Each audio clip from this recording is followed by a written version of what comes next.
नमस्कार, मेरा नाम आर्यन रॉय है और मेरे साथ मेरे मित्र यहाँ मौजूद हैं, जो कि मार्बल पैलेस के मालिक हैं और पेशे से वकील भी है उनका साक्षात्कार लेने के लिए। मिस्टर मौलिक जी, हम आपसे कुछ प्रश्न पूछेंगे हमारे हिंदी परियोजना कार्य के लिए। क्या हम शुरू कर सकते हैं? हाँ, जरूर जरूर। धन्यवाद।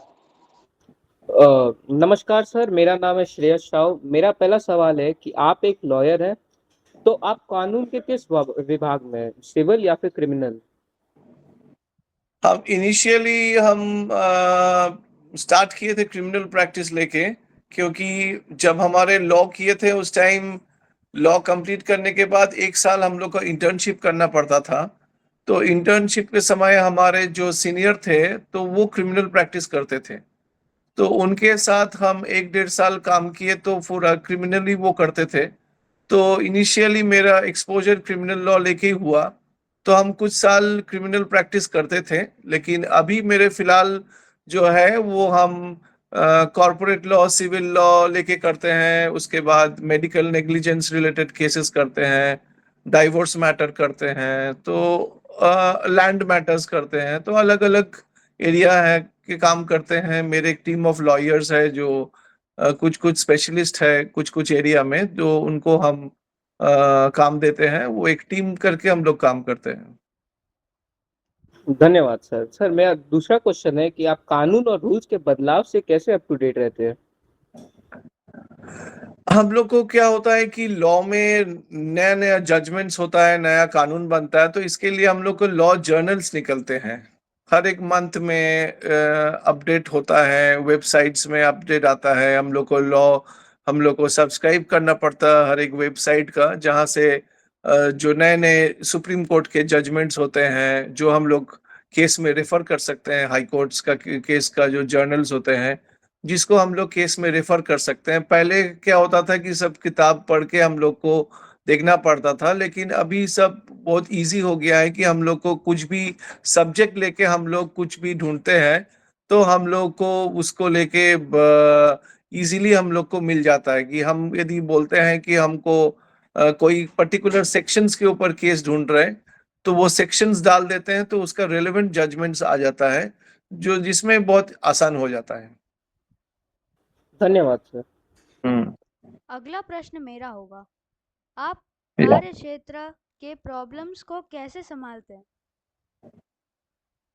प्रॉब्लम्स तो आता रहता है हर एक तरह का, क्योंकि जो लॉयर्स होते हैं वो उनके पास जब कोई भी क्लाइंट आते हैं तो हर एक तरह का प्रॉब्लम्स लेके आते हैं। तो कभी हम लोग को ऐसा नहीं हम लोग करते हैं कि हमको उसका जानकारी नहीं है, so we have to be थोड़ा सा डिप्लोमेटिक होना पड़ता है कि हाँ हमारे पास आए हैं, हम उनको निराश ना करें।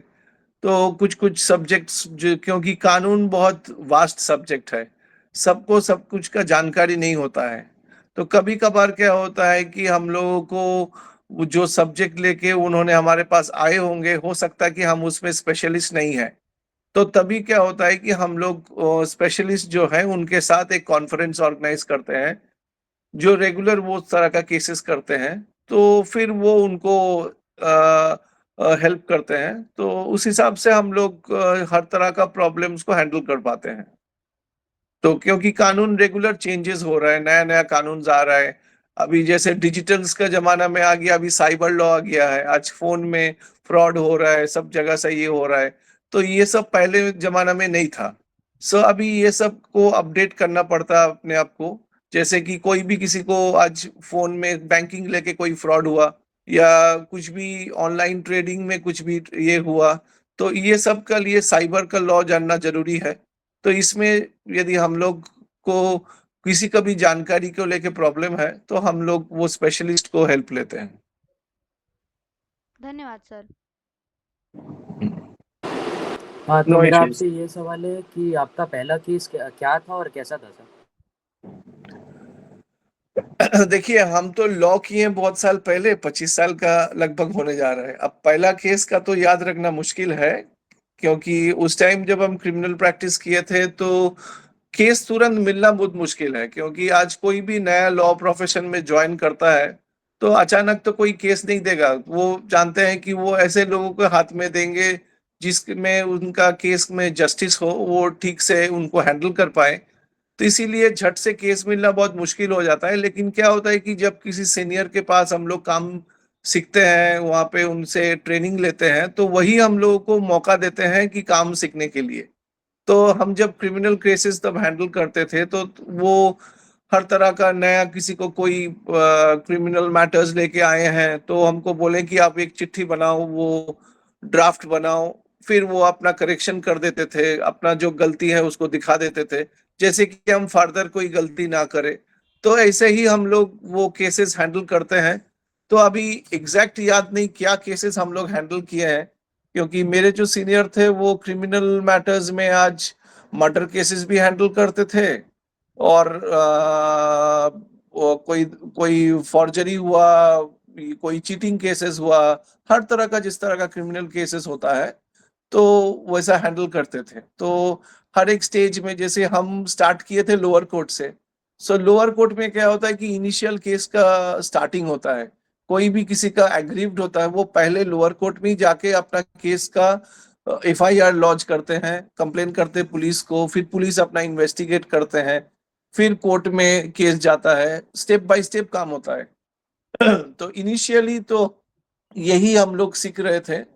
उसके बाद हम कुछ साल बाद हम हाई कोर्ट में ज्वाइन किए, तो फिर अपने प्रैक्टिस चालू किए, फिर हमारे पास केसेस आना चालू हुआ, फिर हमारे वहाँ पे हम ऑफिस लिए, फिर और जूनियर्स ज्वाइन किया मेरे पास। अभी भी मेरे पास जो दूसरे को लॉ कॉलेज से आते हैं इंटर्नशिप करने के लिए, तो वो लोग को जैसे स्कूल कॉलेज में एक मैंडेटरी है कि वो लोग को जब लॉ 5 साल का जो लॉ का कोर्स है उसको इंटर्नशिप के लिए कोई ना कोई लॉ फर्म या कोई काउंसिल के पास जाके अपना ट्रेनिंग लेना पड़ता है, और end of the training we issue them a certificate which they produce before the college. तो ऐसा ही होता है।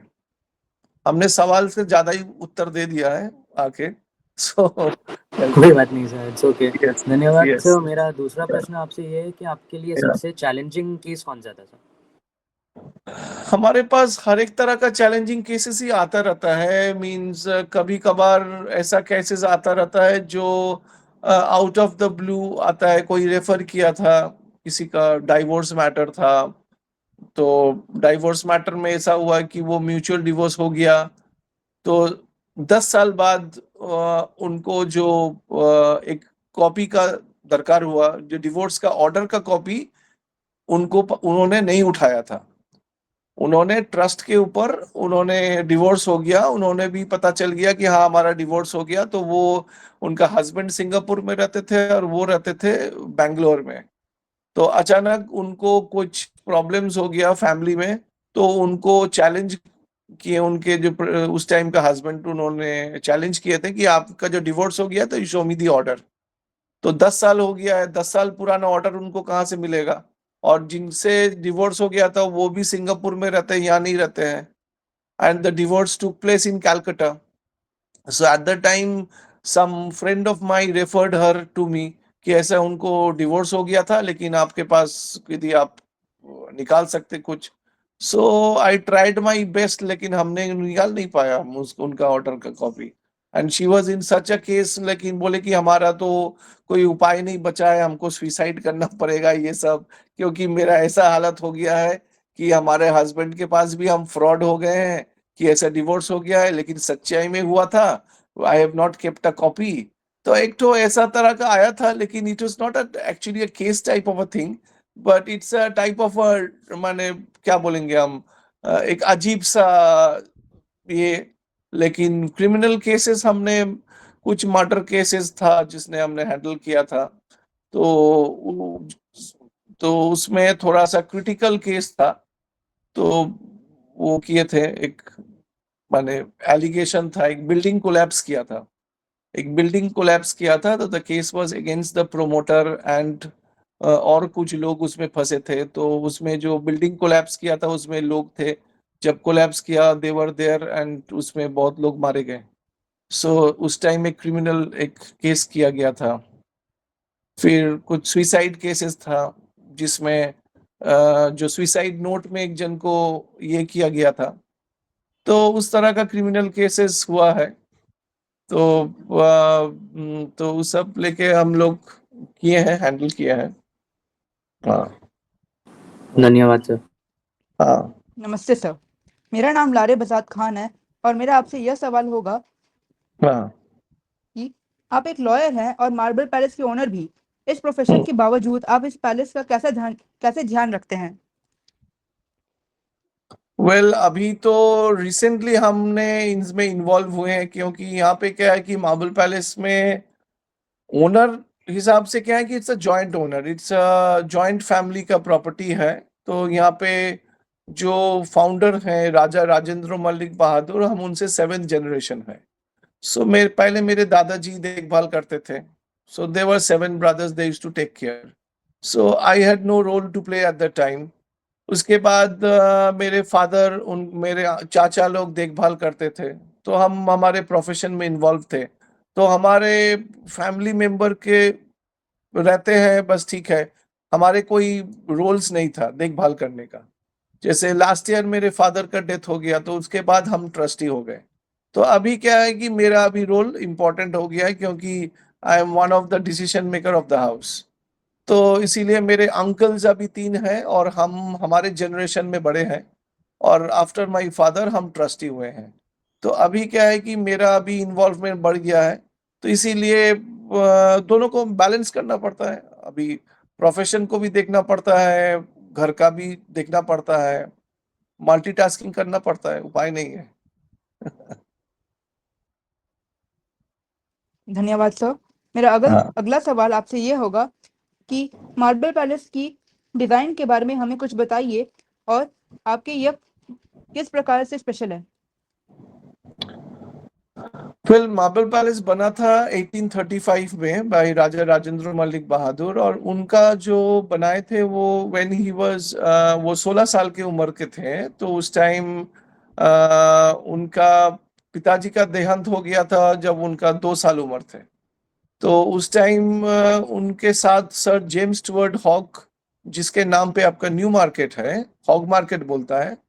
तो उनको उनको तब उस टाइम कलकत्ता में सुप्रीम कोर्ट था। तो सुप्रीम कोर्ट से उनको अपॉइंट किया गया है कि उनका गार्जियन के हिसाब से कि वो बच्चे का देखभाल करेंगे टिल वो एडल्ट जब तक नहीं हो जाते 18 साल। तो उनके साथ रहते रहते उनका ये वेस्टर्न कल्चर्स वगैरह उनका एक आइडिया हुआ कि यहाँ पे कोई म्यूजियम नहीं है जहाँ पे लोग देखने आएंगे, और इस तरह का कुछ एक म्यूजियम बनाने का उनका ख्याल आया। तो फिर वो उन्होंने, जब उनका 16 साल का उम्र था, तो उन्होंने अपने मदर के साथ बात करके, तो उन्होंने कुछ प्रॉपर्टीज इनहेरिट किए थे। तो वो प्रॉपर्टीज जो इनहेरिट किए थे वहीं से वो जमीन खरीदा, और उन्होंने सोचा कि एक ठो मकान बनाएंगे, और वो उनके फादर के मेमोरी के बनाए। उनका नाम वो था नीलमणि मल्लिक।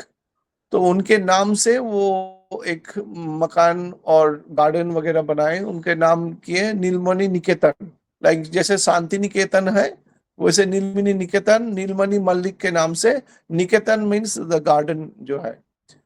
तो उनके नाम से बना था। तो वो 1835 में फिर वो म्यूजियम्स वगैरह बनाए, कुछ ऑल ओवर यूरोप से कुछ कलेक्शंस वगैरह किए करके उन्होंने फिर जू बनाए उनके। एट द टाइम कैलकाटा में कोई जू नहीं था, तो उन्होंने बोले कि यहाँ पे हम एक जू बनाएंगे। तो ऑल हार्बीवोरस एनिमल्स वो रखे, जहाँ पे वो बर्ड्स, बंदर और डियर, ये सब जो है हार्बीवोरस एनिमल्स कुछ वो रखे। And it is the first private जू इन इंडिया। मार्बल पैलेस में जो जू है वो फर्स्ट प्राइवेट जू इन इंडिया है। उसके बाद जब जूलॉजिकल गार्डन बना, तो हमारे यहाँ से कुछ बर्ड्स वगैरह भी वहाँ पे हम लोग वहाँ पे डोनेट किए थे कि वो म्यूजियम में, वहाँ पे जू में रखने के लिए। और उन्होंने जो स्ट्रक्चर बनाया मार्बल पैलेस का, वो हर एक यूरोप का हर एक जगह का डिजाइन्स लेके करके उन्होंने बनाया। जैसे फाउंटेन हुआ, और वहाँ पे क्या है कि मार्बल पैलेस का अंदर में there are 98 different types of Italian marbles. हर एक फ्लोर घर में हर एक तरह का फ्लोर्स है इटालियन मार्बल से। फिर हर एक कलेक्शन है, शैंडिलियर्स का है, लाइट का, उसके बाद वास है, पेंटिंग्स है, all all different collections from all over the Europe से उन्होंने कलेक्ट किए। तो यही सब करके उन्होंने वो बनाए हैं and it is called the it is popularly called that marble palace in 1910 जब लॉर्ड मिंटो जिसके नाम पे आपका मिंटो पार्क है तो लॉर्ड मिंटो 1910 में जब कैलकाटा में आए वो मार्बल पैलेस घूमे उन्होंने इतने मार्बल्स का कलेक्शंस देख के बोले कि ये इतने मार्बल्स का कलेक्शन है it should be name as marble palace so at the time जो फैमिली मेंबर्स थे उन्होंने उनके ऑनर के लिए उन्होंने बोला कि चलिए आपके ऑनर के लिए we will name it as marble palace so since 1910 it is called as marble palace so ऐसा ही है हम छोटा से नटशेल बोला so more you धन्यवाद sir. can once you come and see then you will see in more details नमस्कार sir, अगला प्रश्न मेरा है। सर, हम सबको पता है कि मार्बल पैलेस कोलकाता के इतिहास का एक बहुत ही महत्वपूर्ण हिस्सा है। तो क्या आप हमें बता सकते हैं कि मार्बल पैलेस के प्रोटेक्शन और केयर के लिए आप क्या-क्या स्टेप्स ले रहे हैं? प्रोटेक्शन के लिए हम लोग का जैसे हम लोग टूरिस्ट के लिए खुले हैं हम लोग मंडे एंड थर्सडे बंद रखते हैं फॉर आवर रेस्टोरेशन काम के लिए और बाकी दिन मंडे टू बाकी दिन खुला रहता है फ्रॉम 10 to 4 और सिक्योरिटी के लिए हम लोग जितने टूरिस्ट आते हैं हम लोग अकेले किसी को छोड़ते नहीं अंदर में जैसे क्योंकि जो सामान वहाँ पे है वो बहुत प्राइसलेस है वो किसी ने कोई भी टच कर दिया कोई वाज गिर के टूट भी गया तो ये 200 साल पुराना जो जो कोई नुकसान हो जाएगा वो पैसा से भी भरपाई नहीं कर पाएंगे कोई तो इसीलिए हमारे हमेशा सिक्योरिटी साथ में रहता है जो साथ में घूमता है जू में हम लोग छोड़ देते हैं वो कोई प्रॉब्लम नहीं है लेकिन म्यूजियम के अंदर we are very careful so हम लोग वहाँ पे सीसीटीवी वगैरह सब कैमरास इंस्टॉल किए हुए हैं to keep a close watch और ऐसे हम लोग का इन हाउस सिक्योरिटीज है जो कोई एजेंसी से हम लोग हायर नहीं किए हैं हम लोग का इन हाउस सिक्योरिटीज है जो 24 आवर्स वो विजिलेंस रखते हैं तो इस तरह से हम लोग रख रहे हैं we have a close touch with the local police station so that कभी भी कुछ होगा तो हम लोग we can get in touch with them उसके बाद जितने हमारे पास स्टाफ्स है we have photo ID and all सब डिटेल्स है जैसे कोई भी कुछ जो भी वहाँ पे रह रहे रेसिडेंशियल जो स्टाफ है उनके ऊपर विजिलेंस रखा जाए तो इस तरह से हम लोग सिक्योरिटी हम लोग को जो जो करना है हम लोग करते हैं धन्यवाद सर। हेलो सर, अंत में मैं रक्षित हाँ। बेरीवाल आपसे क्वेश्चन पूछने वाला हूँ। यस तो जैसा कि आपने कहा कि आप अभी मार्बल पैलेस के काम में इन्वॉल्व हुए हैं, तो आपके क्या प्लान्स है फ्यूचर में मार्बल पैलेस के लिए? वेल ज्यादा अभी तो 1 साल हुआ है I have just taken over and plans तो बहुत सारे हैं लेकिन अभी जैसे हम यूरोप में इधर में कोई बहुत सारे म्यूजियम्स इधर उधर घूमे हैं बहुत नए आइडियाज भी हमको मिला है तो उम्मीद है कि उसको इम्प्लीमेंट करने का प्लानिंग है क्योंकि यहाँ पे क्या है कि हम लोगों को लोगों के ऊपर बहुत भरोसा करना पड़ता है क्योंकि क्लीनिंग द शैंडिलियर्स पेंटिंग रेस्टोरेशन ये सब काम बहुत डेलिकेट काम है क्योंकि ये सब काम के लिए हम लोगों को कुछ स्टाफ्स है जो लोग यहाँ पे जनरेशन वाइज काम कर रहे हैं वो लोग को ट्रेन किया गया है how to clean the chandeliers how to restore the paintings क्योंकि ये जो पेंटिंग्स है ये 200 साल पुराना पेंटिंग है इसके ऊपर आजकल का कलर यदि हम लोग इस्तेमाल करेंगे उसमें देयर विल बी सम कुछ इफेक्ट होगा जिसमें वो कैनवस का जो है वो नुकसान हो जाएगा तो इसीलिए इसको रेस्टोरेशंस के लिए वी हैव अ